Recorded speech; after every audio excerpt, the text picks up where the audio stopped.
Amid all the carnage, efforts by Americans to restore a routine to lives that have been numbed by death. And beyond the acts of terrorism, the diplomatic push to bring the perpetrators to justice. Hello, I'm Michael Holmes. Welcome back. I'm Colleen McEdwards at CNN Center. Lots to tell you about in CNN's continuing coverage of America's new war. We want to begin with a high-stakes diplomatic mission that is unfolding at this hour in Afghanistan. A delegation from Pakistan is in southern Kandahar for a meeting with Mullah Muhammad Omar, the supreme leader of the ruling Taliban.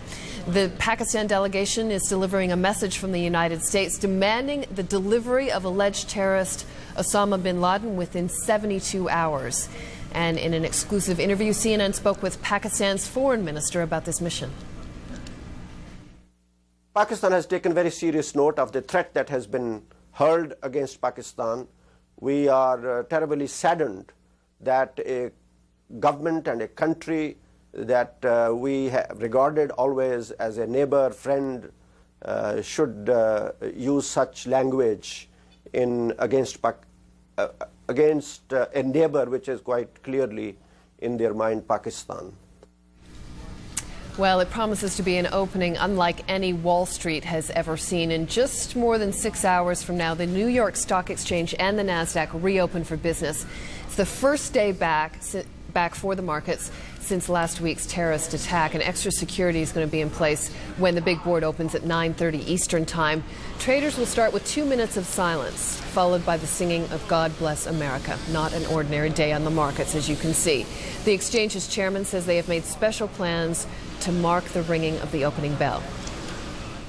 Yes, indeed, it will be a 9:30 opening to be commemorated by the ringing of the bell from a New York City fireman, a New York City police officer, a Port Authority police officer, and an emergency medical services officer.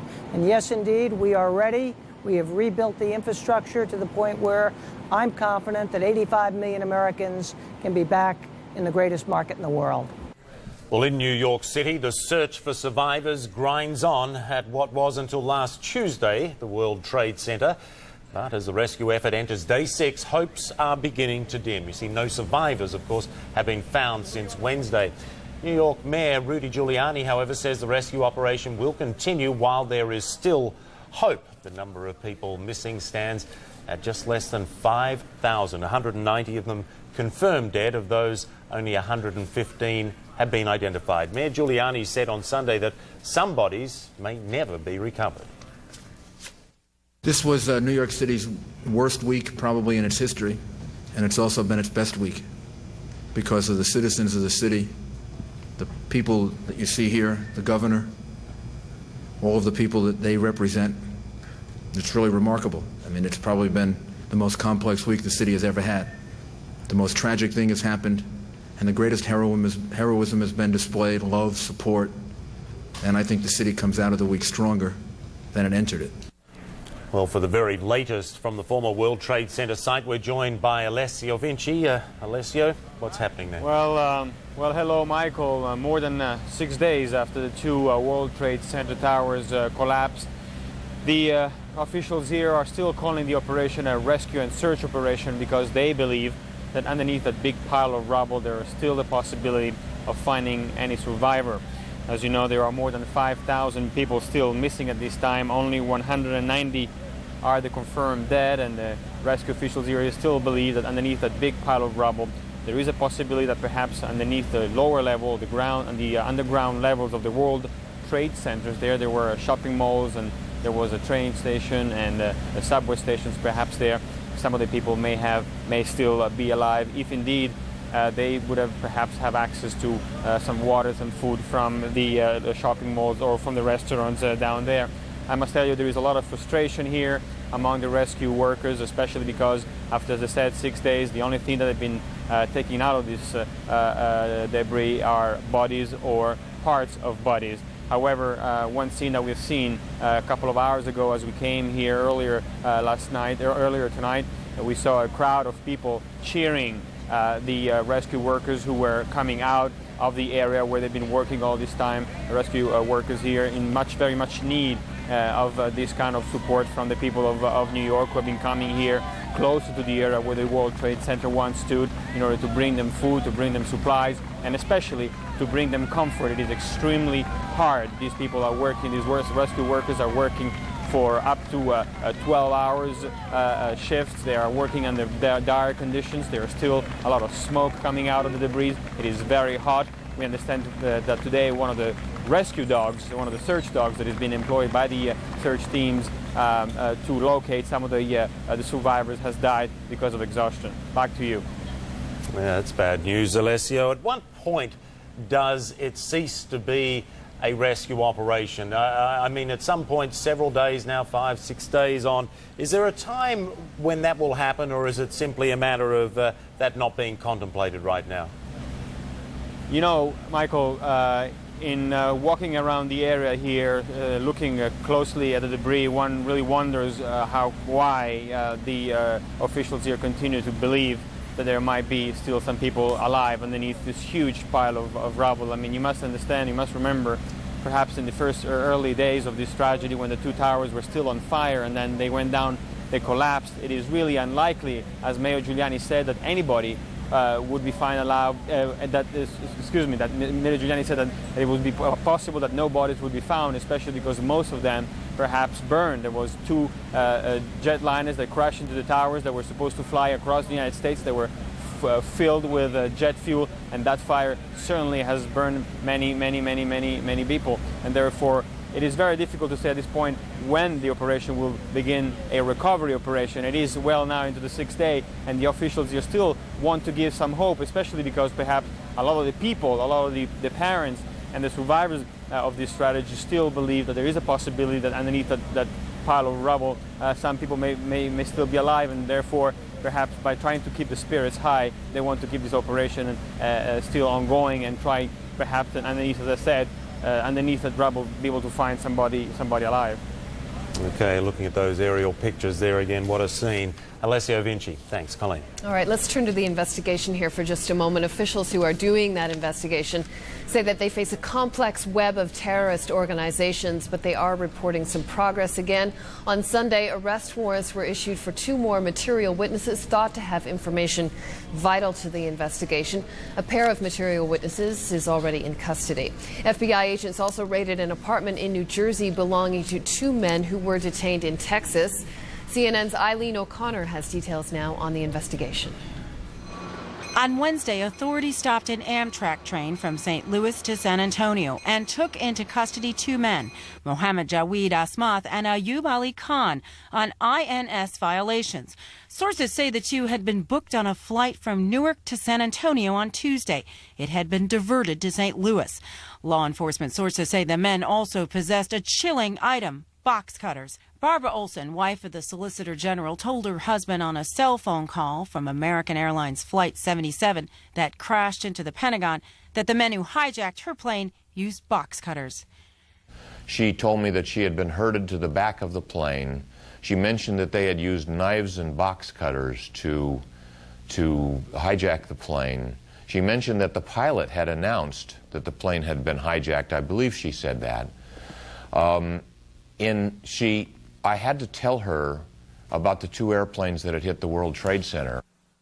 Law enforcement sources are looking into the possibility that Asmath and Al Khan were headed for this house in San Antonio, owned by a man with a similar last name to 2 of the hijackers. He's now in custody on potential INS violations. They are also looking into this residence in Jersey City, New Jersey. Both Al Khan and Asmath lived here.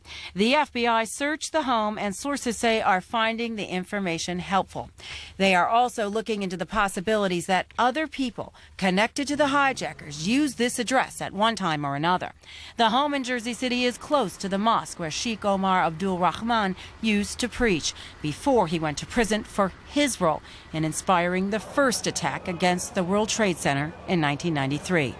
Eileen O'Connor, CNN, Washington. Well, as it maps out its response to last week's attack, the White House remains mindful of public reaction. Kelly Wallace now reports President Bush and his team of advisors face the sensitive task of reassuring the country while preparing for possible war. After huddling with his national security team at Camp David, President Bush returned to the White House with the First Lady and urged Americans to try to get on with their lives. Tomorrow, the good people of America go back to their shops, their fields, American factories, and go back to work. Our nation was horrified, but it's not going to be terrorized. Mr. Bush in a 15-minute session with reporters showing so many different faces. Disbelief that hijackers could crash into buildings filled with innocent people. Anger when asked about suspected terrorist Osama bin Laden's claim he was not involved, and determination to win the war. They have roused a mighty giant, and make no mistake about it, we're determined. The president's words, part of a full-court administration offensive to reassure a jittery public. We're pursuing over 40,000 leads. They can't destroy America. Things have changed since last Tuesday. The world shifted in some respects. The administration facing a delicate balancing act, encouraging an anxious country to go back to work while making the case its campaign against terrorists and those who harbor them will not be an overnight solution. It will take time. It's not a matter of days or weeks. It's years. It's going to take the support of the American people, and I have every confidence it'll be there. The support is there now. In a CNN USA Today Gallup poll, 86% said they back a military action even if it lasts several months. Support does drop, though, to 66% if a conflict lasts several years. For a public angry about how these tragedies could have happened, Attorney General John Ashcroft says he will send proposals to Capitol Hill in days to strengthen laws targeting terrorists. We will develop the tools. While Secretary of State Colin Powell calls for a return to normalcy. If we stick in our bunkers and walk around afraid, they will have won. Well, we're not a fearful people. We know how to overcome tragedy. To underscore that point, on Monday, Treasury Secretary Paul O'Neill rings the opening bell at the New York Stock Exchange, and Major League players return to the ball fields, while the administration continues planning its response to the worst act of terrorism on U.S. soil. Kelly Wallace, CNN, the White House. Well, and the attacks have placed U.S. intelligence gathering under intense scrutiny. There are growing calls for a complete overhaul of the system. Some officials suggest changing policy, including the ban on state-sponsored assassinations. Such killings have been banned in the U.S. for the past 25 years, but some lawmakers say it is time now to lift that ban. The reality is, if you're dealing with a terrorist, the only effective defense you have is good intelligence that leads you to who they are, where they are, what they're planning to do, and then the capability to apply that good intelligence in order to take them out before they can commit another September 11th.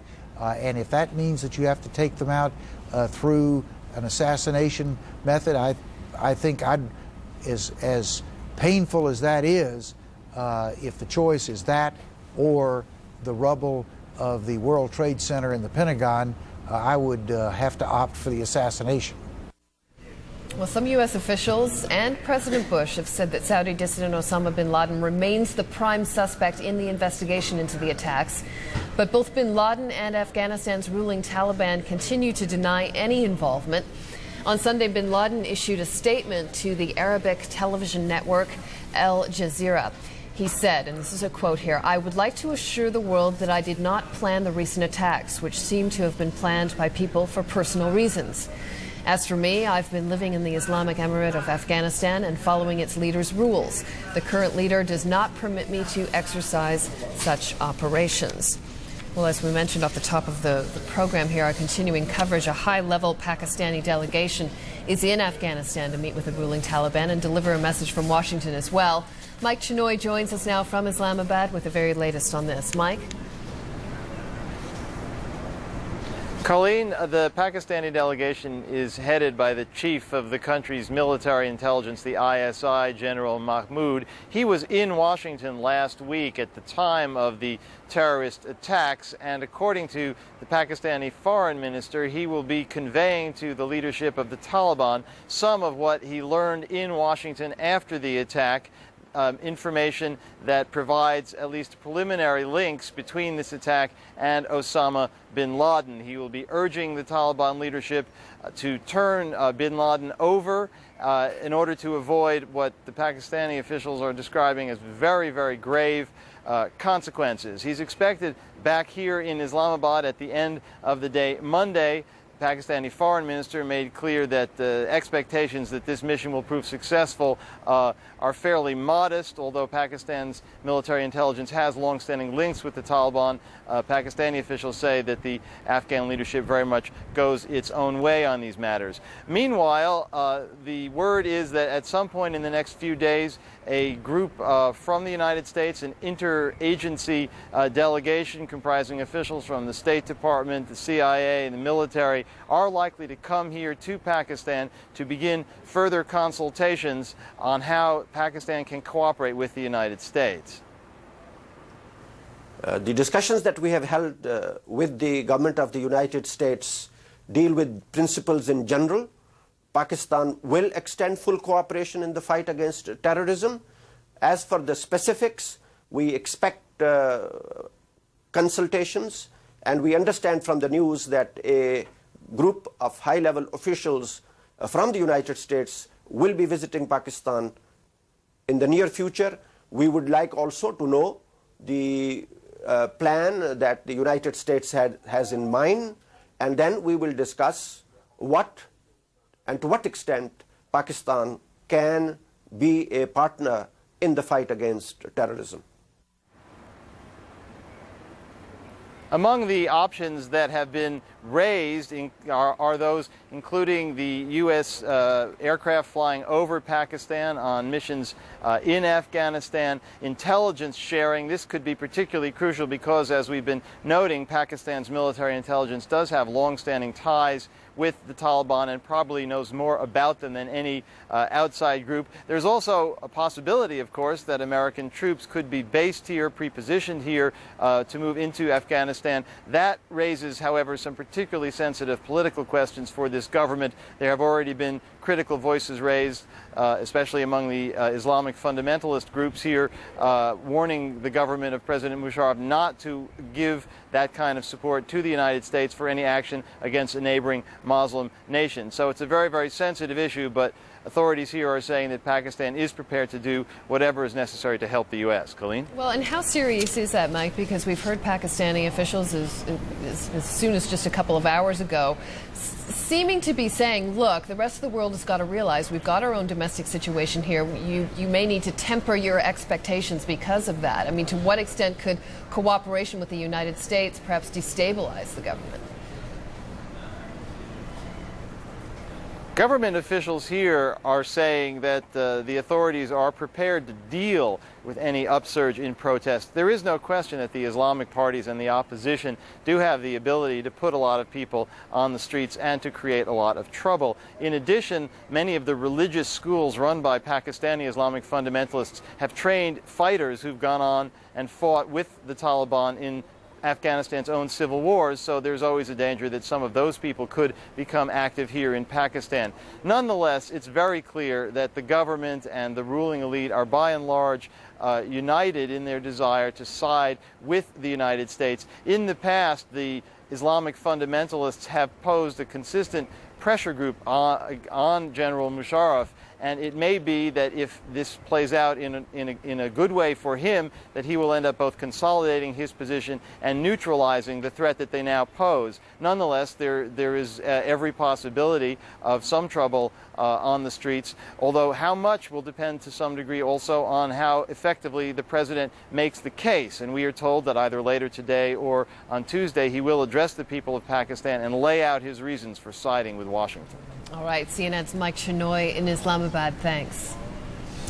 Well, more now on the wider international reaction to Tuesday's attacks. I'm joined from London by James Geary of Time magazine. Mr. Geary, thanks so much for being with us.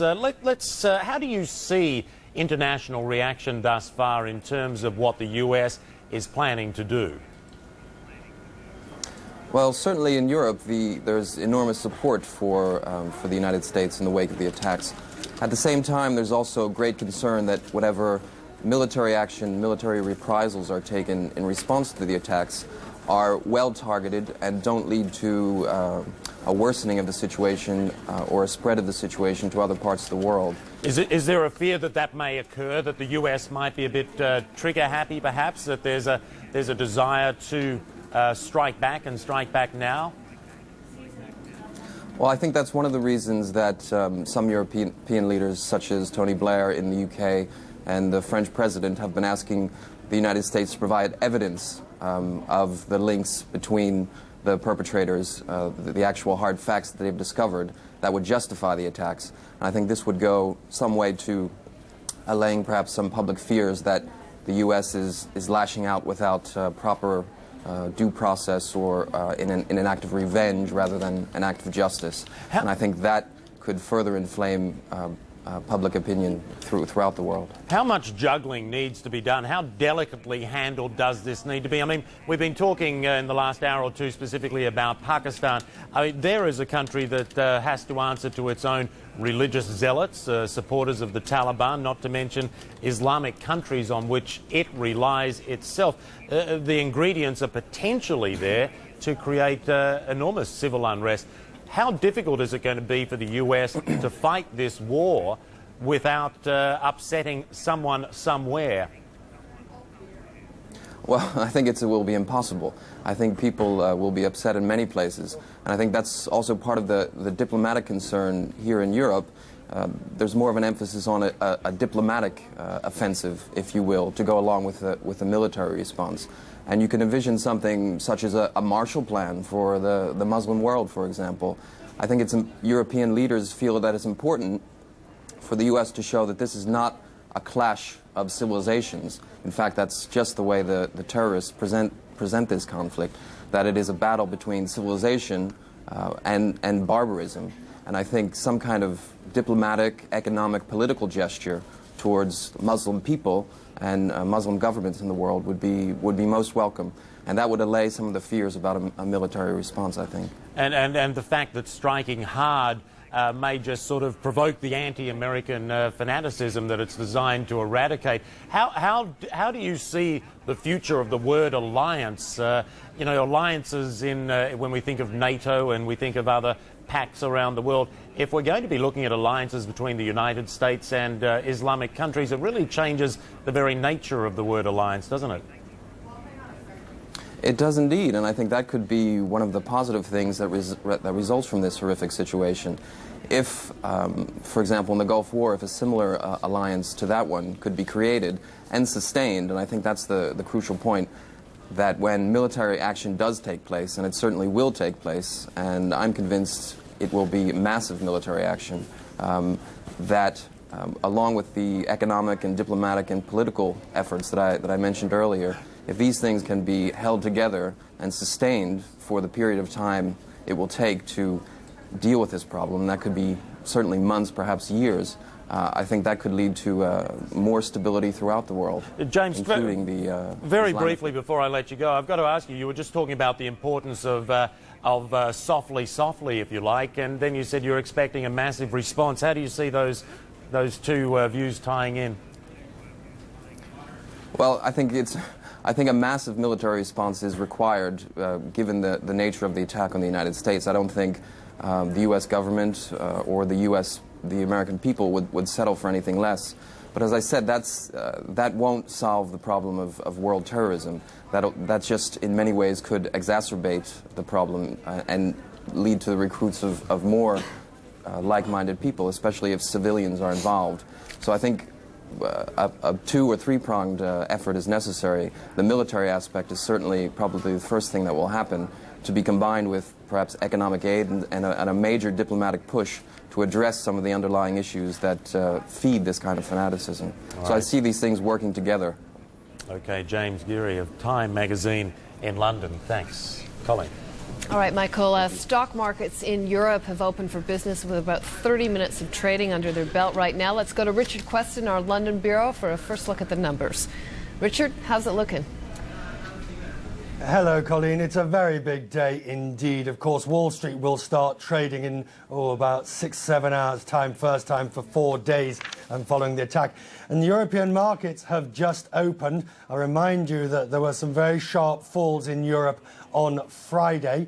This is how things are looking at the moment. London's FTSE, well, you can see just as small gains and losses, really, across the board. 2 up and 2 down. London and Frankfurt both are up, small gains, and Paris and Zurich down.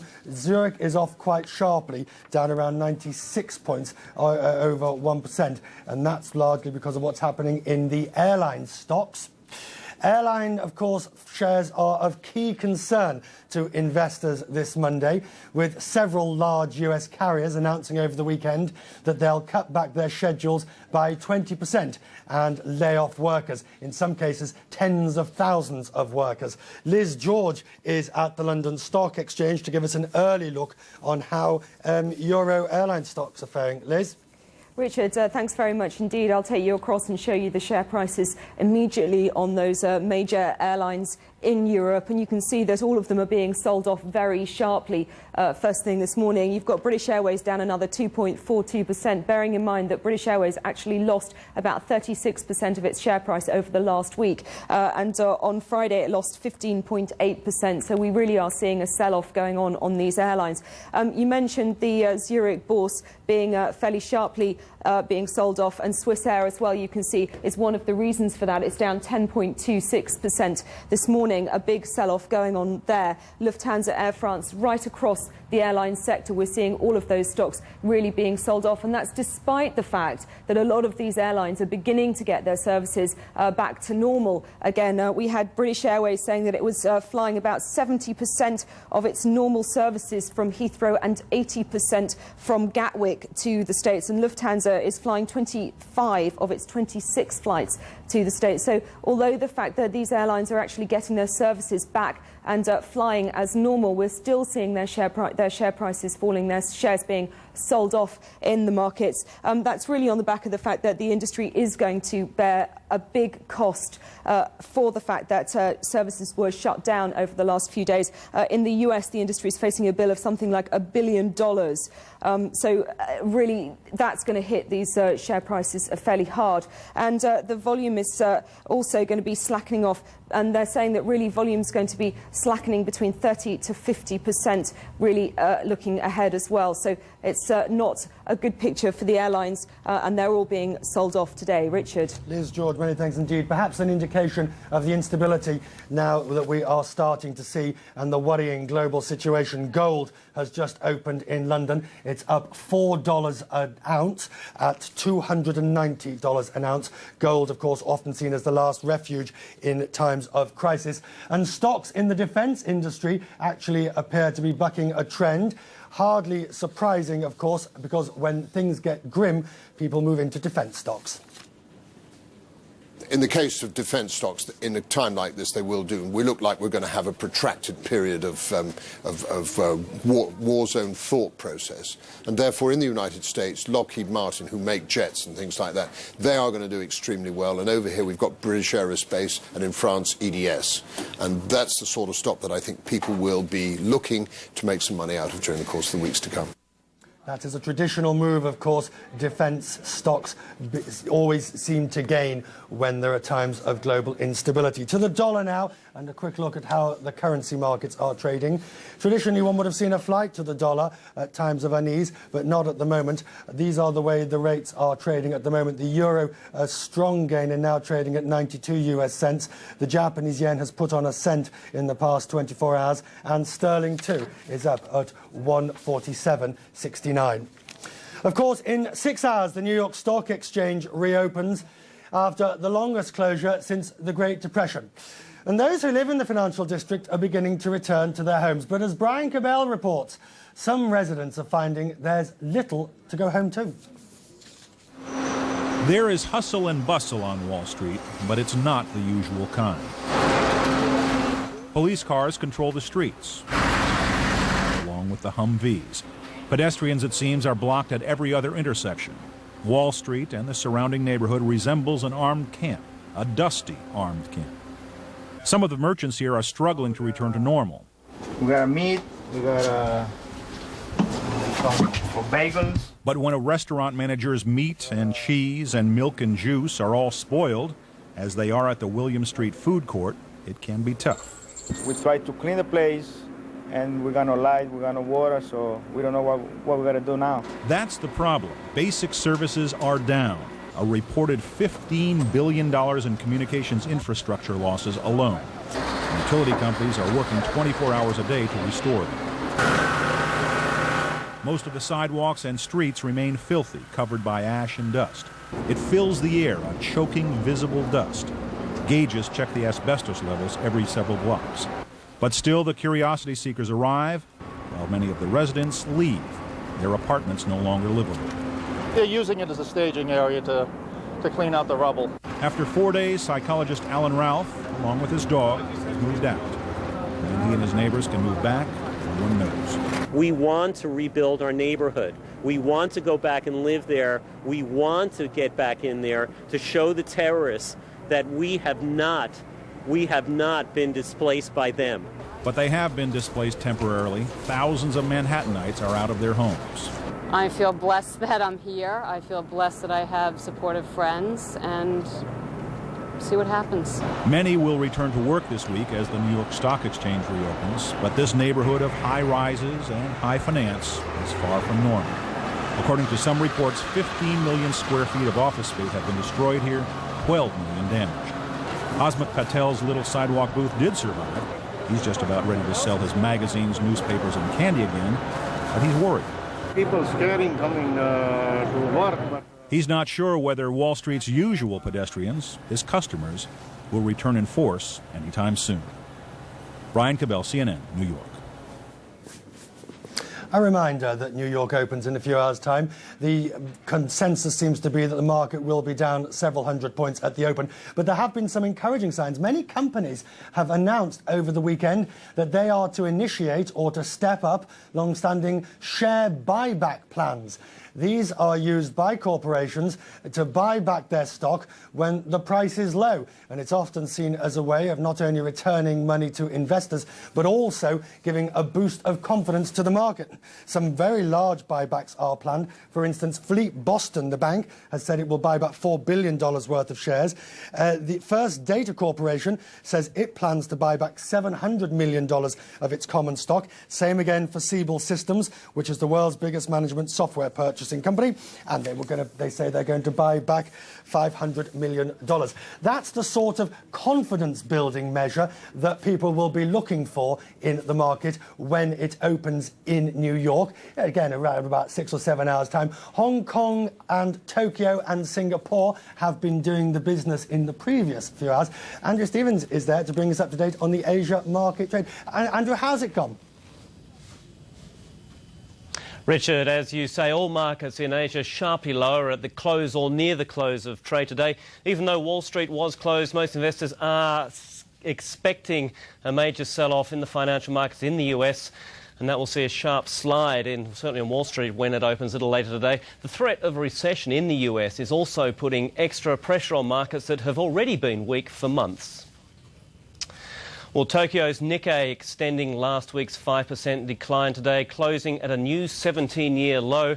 The average fell another 5% to close just above the 9,500-point level. Seoul's Kospi Index down 2.8%, now at its lowest close since December 1998. The tech-heavy Kosdaq Index tumbling 8%, as hopes there fade for recovery in the global IT sector. Australia's S&P ASX 200 down 4.7% to a 17-month low, as investors priced in a fall of as much as 10% when New York resumes trading. Here in Hong Kong, where the market is still open, property stocks are leading the downturn. Hong Kong's dominant carrier, Cathay Pacific Airways, the worst hit among the blue chips, currently down about 11.5% with a little under 30 minutes of trade left here. Well, throughout Asia, other airline stocks also suffering sharp declines, including Korean Air and Japan Airlines. That is a wrap-up of the business news here. Richard, not surprising, all the markets are down. Back to you in London. Right, many thanks, Andrew. A quick reminder that London and Frankfurt showing small gains. It's Paris and Zurich on the European bourses that are showing losses at the moment. With many hours to go, the world will be watching Wall Street when stocks begin trading. That all happens in around 6 hours' time. Colleen, back to you at the CNN Centre in Atlanta. Richard Quest in London, thanks so much. We want to bring you up to date on the very latest news right now. A delegation from Pakistan has arrived in Kandahar, Afghanistan. It carries a simple message from Washington for the ruling Taliban. Hand over Osama bin Laden, suspected by Washington of planning the attacks, to the United States within 72 hours. No word yet on what will follow if the Taliban refuse. President Bush is back in Washington and sending out a simple message of his own. Mr. Bush urging Americans to get back to work and get on with their lives despite their grief. Meanwhile, he's set to meet Monday with advisors as he plans how to respond to the terrorism attacks. Rescue workers once again toiling well into the night to clear debris from the site of the collapsed Trade Center towers. New York Mayor Rudy Giuliani says 190 deaths are confirmed so far, but he fears that the bodies of some of the nearly 5,000 people who are missing may never be found in all that rubble. Michael? Unbelievable. Attorney General John Ashcroft says terror attacks have exposed a need for stronger surveillance laws in the United States, and that has some civil liberty activists concerned. CNN Justice correspondent Kelly Arena has more on that. The Attorney General aggressively hit the airwaves. His message? The FBI needs increased authority to protect the nation against terrorism. We need to upgrade and strengthen our ability to take action, and we're going to make that the focus of our endeavor. The administration is planning to present a comprehensive package of proposals which would include, among other things, expanded wiretap authority, tightening up money laundering laws, and beefing up immigration policy. We're a nation of law, a nation of civil right. We're also a nation under attack. Ashcroft telling congressional leaders in private meetings at FBI headquarters there is evidence terrorists involved in Tuesday's attacks are still in the United States, making the need for reform even more urgent.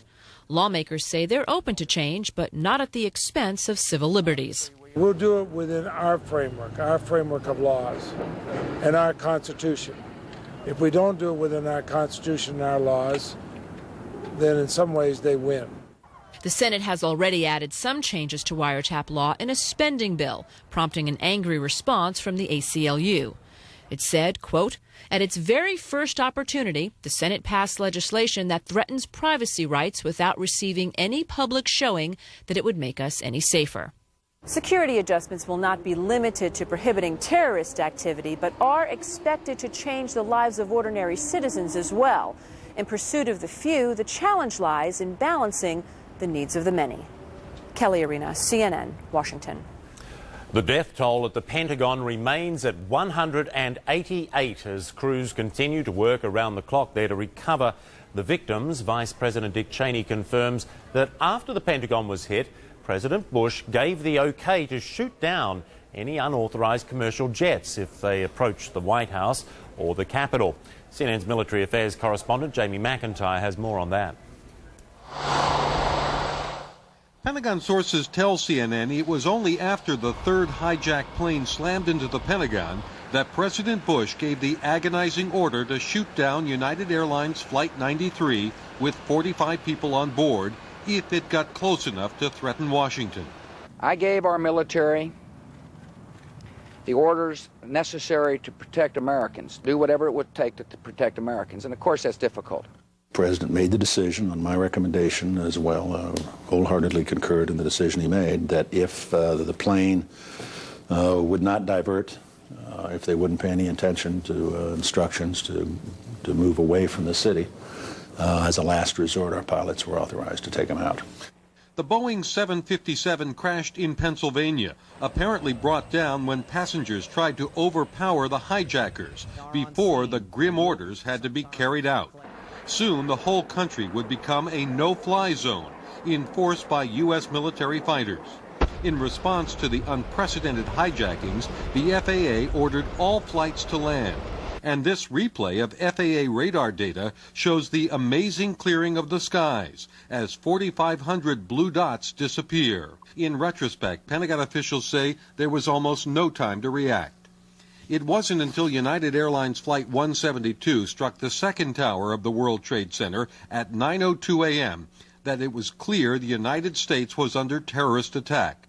Because of its peacetime posture, the U.S. military was simply not in position to respond. Anyone who has looked around the skies over the past several years knows that we do not keep aircraft in the air to anticipate some local situation like that.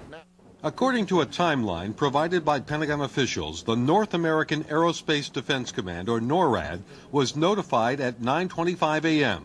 that a third plane was hijacked and heading toward Washington. 10 minutes later, at 9:35 a.m., three F-16s screamed at supersonic speeds to Washington from Langley Air Force Base, Virginia, covering the 130 miles in 14 minutes. But the Pentagon was hit just 3 minutes later at 9:38 a.m. And by the time this F-16 showed up at 9:49 a.m., the fighters could only circle and look for other hostile planes. But even if the fighter jets had arrived on time, downing a jetliner over the congested urban area that surrounds the Defense Department might well have resulted in higher casualties than the 124 people killed in the fortress-like Pentagon. Military pilots patrolling the Washington-New York air corridor do not have carte blanche to shoot down any suspect plane. That still has to be approved by the president on a case-by-case basis. But if an airliner is hijacked and it's headed for a densely populated area, the White House is ready to sacrifice the civilians on board to potentially save more lives on the ground. Jamie McIntyre, CNN, The Pentagon.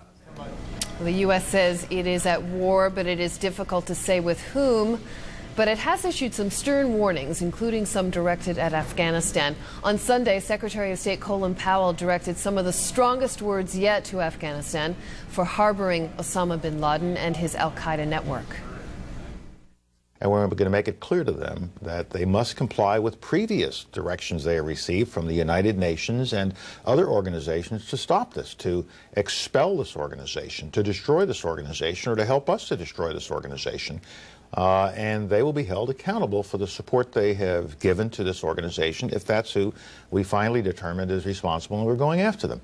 They will have to make their choice, whether they want to be in the receiving end of the full wrath of the United States and others, or whether they want to get rid of this curse that they have within their country. I'm not carrying expectation. The only thing I'm looking for is results. They either do or they don't. It's binary, yes or no.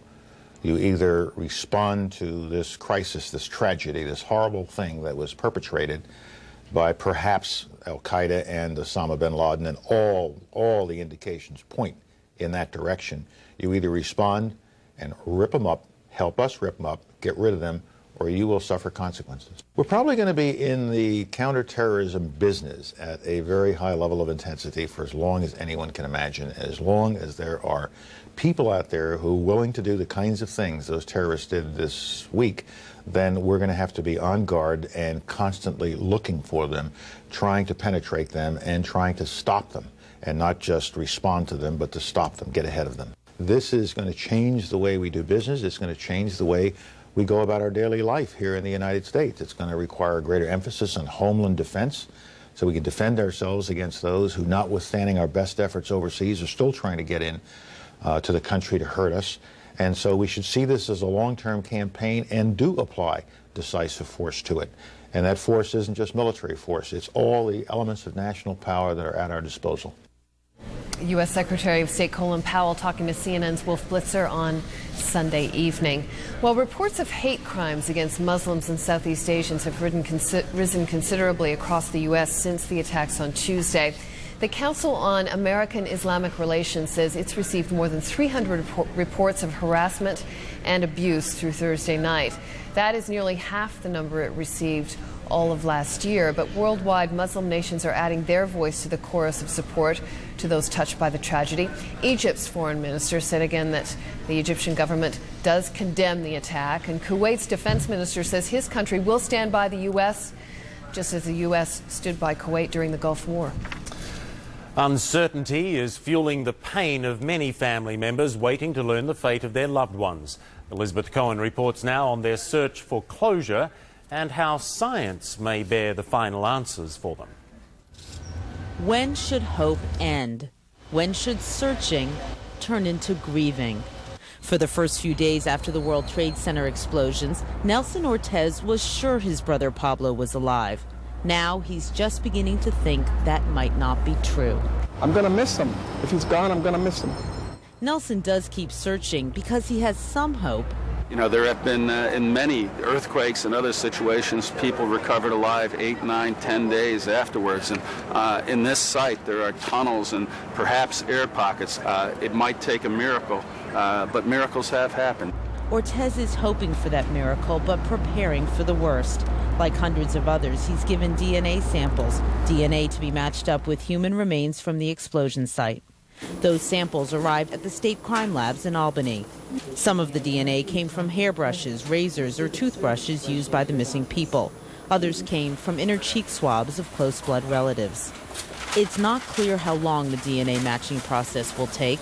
When the lab reports do come out, in many cases they'll have to take the place of having an actual body. I think at this point, anything is better than this horrible uncertainty and nothingness that people are going through right now.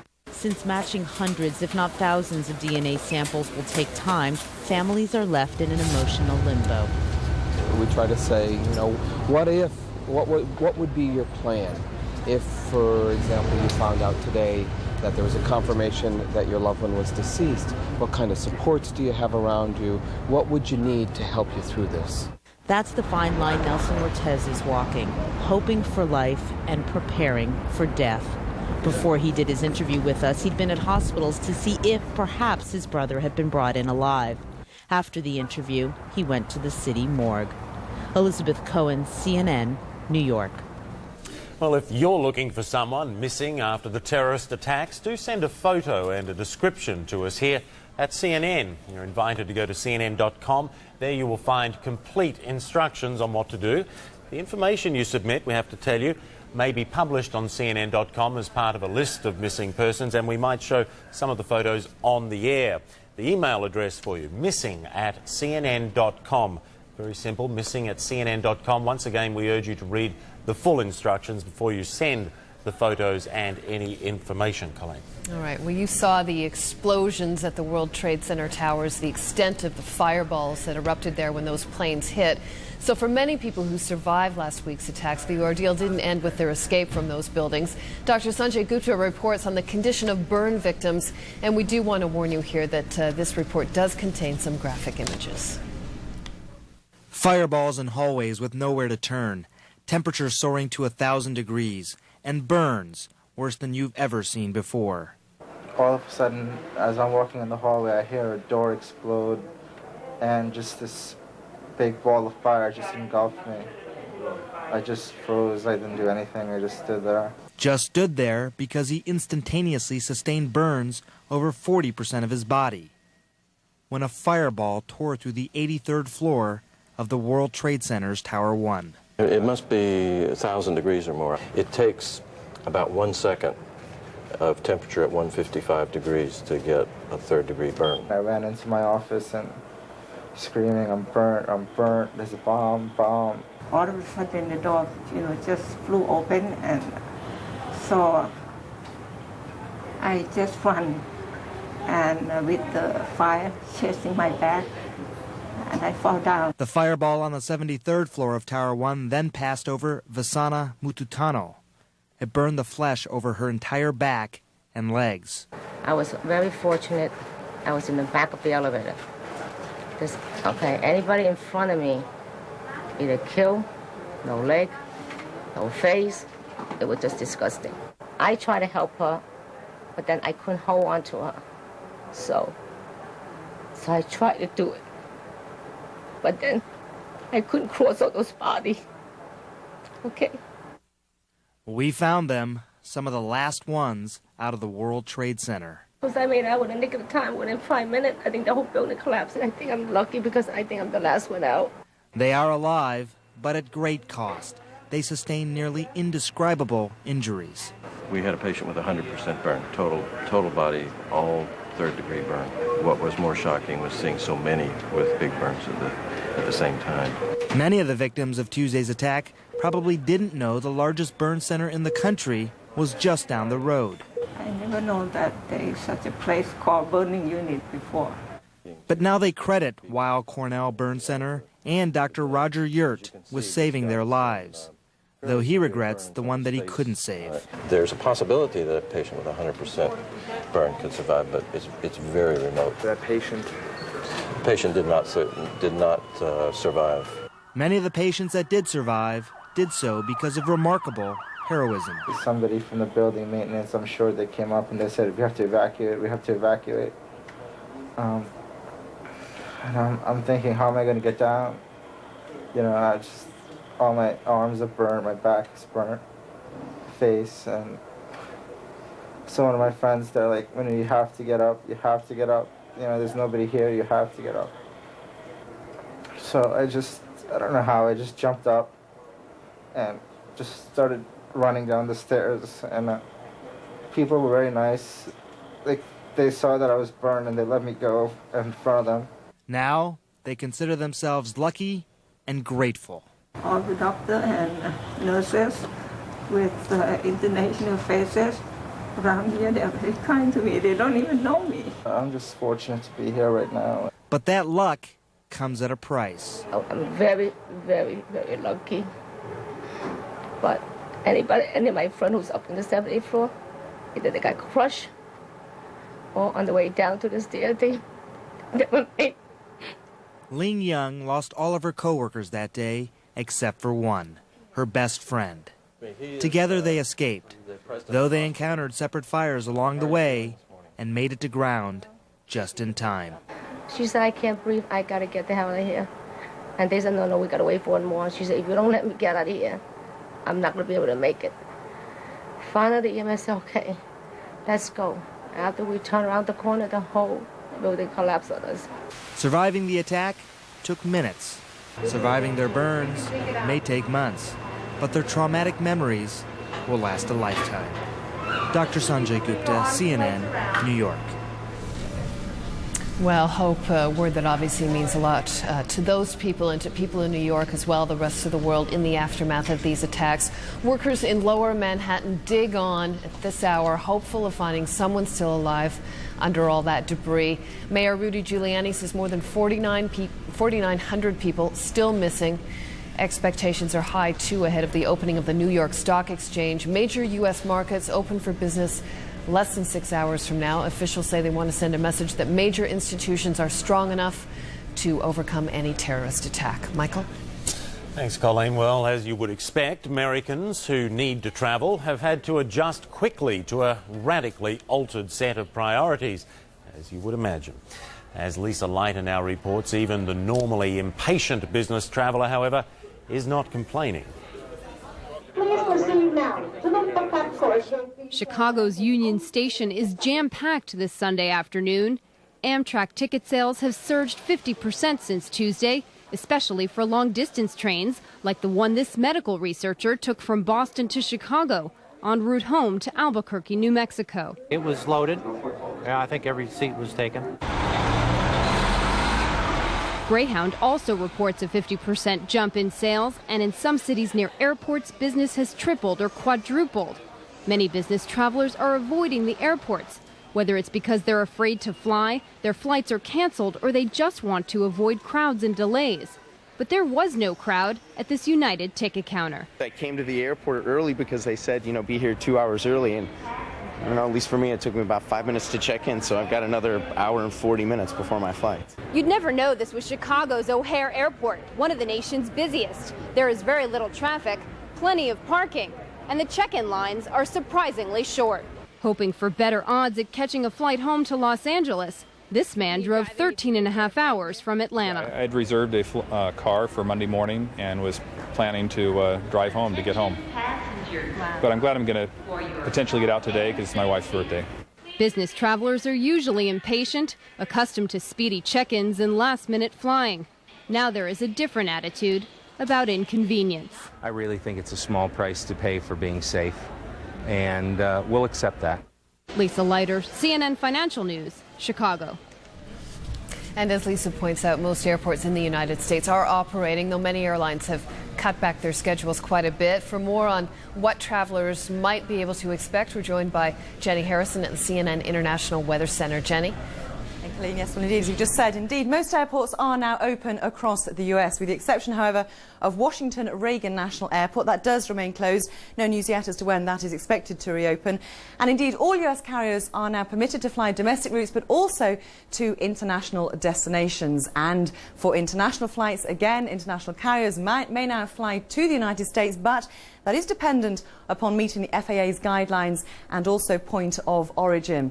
Now, US carriers also, again, flying from international points may enter, but again, that is dependent on the point of origin. Now, if you'd like more information about what is going on obviously a very regular basis and up-to-date basis, then this is a very good website for you to log on to, www.faa.gov. And on that site, you'll find a comprehensive list of all the airports within the US that are indeed open, and obviously it's updated regularly, and also some very good answers to some much asked questions. For example, have you got the right ticket?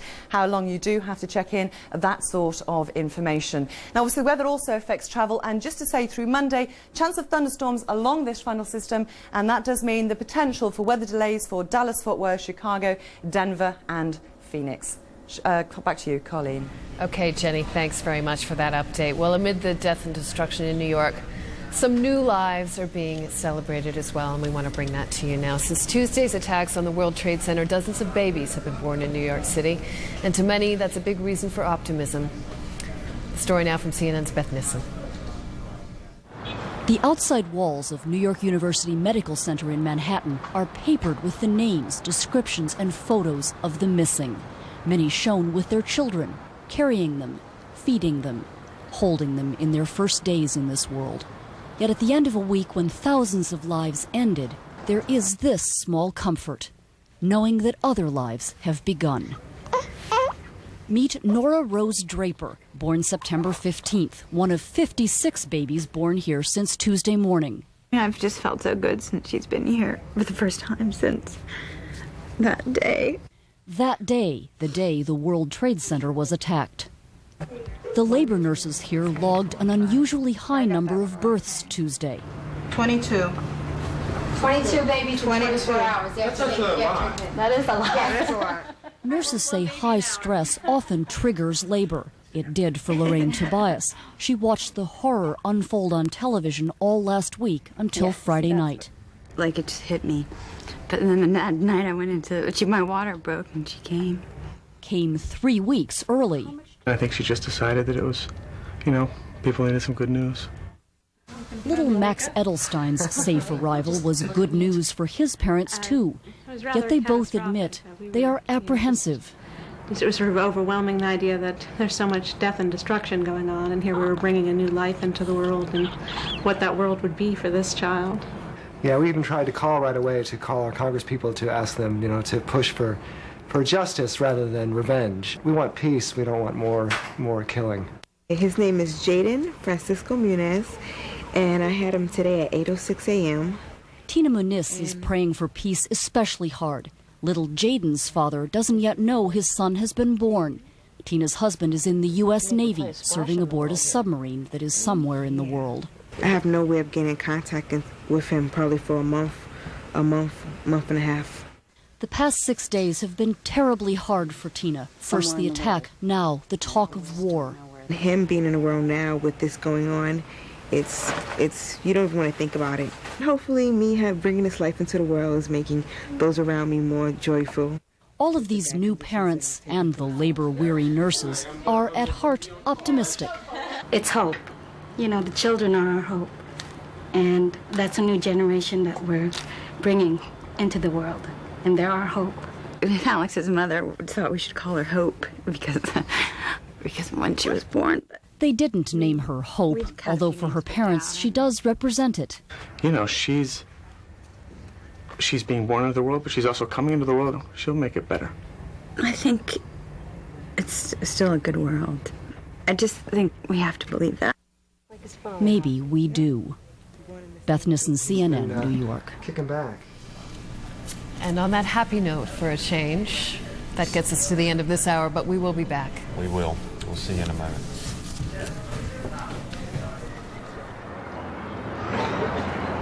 In Hebrew and Christian scriptures, the day is said to begin and end at the same time. As mighty as the towers were, they did not represent will be the same light that she holds in the harbor and is open to the world. Make Jesus.